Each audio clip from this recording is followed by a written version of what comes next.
So magandang araw mga idol, mga ka-farm.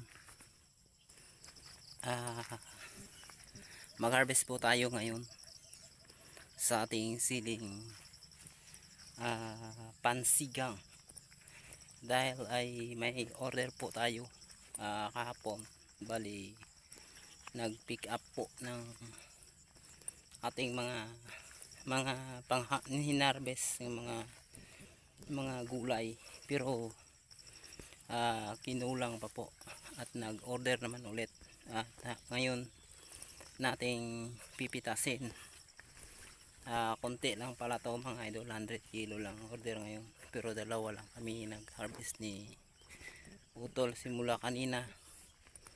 Kaninang umaga nakuha na po kami ng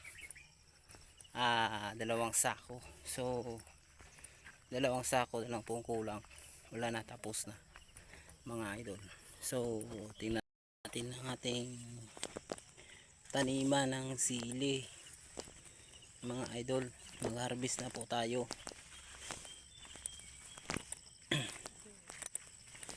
Ayun, nandito na po tayo sa ating dalang mga dalang tudling or linya.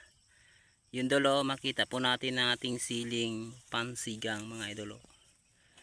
Makita po natin nga very beautiful or maganda klase mga idol yun, no? Makikita naman natin talaga yun, no, mga idol. Ayan. So dito tayo naghinto kanina, simula doon mga dalawang sako. Hindi pa nga natapos yung isang linya mga idol, pero nakadalawang sako na po kami. So amin to tatapusin or i-ano na lang, idaan ko na lang punta doon sa dulo at saka babalik. Yun mga idol. Yan. So mag-harvest tayo mga farmer. Yan. So, may mga hinog nga idol, oh. So makita natin ating siling medyo maraming putot o maraming maliit mga idol, oh. You know. Ayan. So mga ilang bunga o ilang harvest na po ito. Siguro mga 5 harvest na po ito mga idol. Amen. Kaya nagkaroon dito ng bagsakan ng presyo ngayon.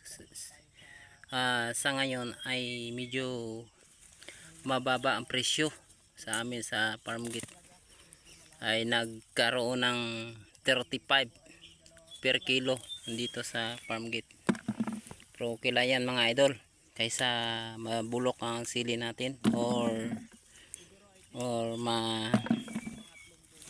ano mga idol, mahinog, hindi ang pakinabangan mga idol pag ito ay mahihinog na po. Yun, o, yun mga idol, o. Makita naman natin talaga ang ating siling magandang variety. Ito ang variety Django F1. Yan dol, bungang bunga talaga. Yan. So pagpatuloy natin ang ating harvesting ngayon, hanggang ano lang mga idol, hanggang ano lang po ito, tanghali. So wag tayong magkataka sa pagtanim. Kahit maabutin tayo ng medyo mababa ang presyo, wag kayong mag-alala mga idol, kasi tataas rin yung presyo na yan. Yan. So harvest lang po tayo. So kailangan tayong magtatanim ng maigi or ayusin natin, you know. Yan dol.